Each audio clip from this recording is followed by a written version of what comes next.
Okay, mga Lodi, mga idol. May bagong project na naman po tayo. Nissan YD25.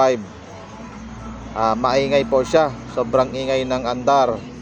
Pag kinandar mo yung makina, sobrang ingay. Then ang usok niya po ay puting-puti.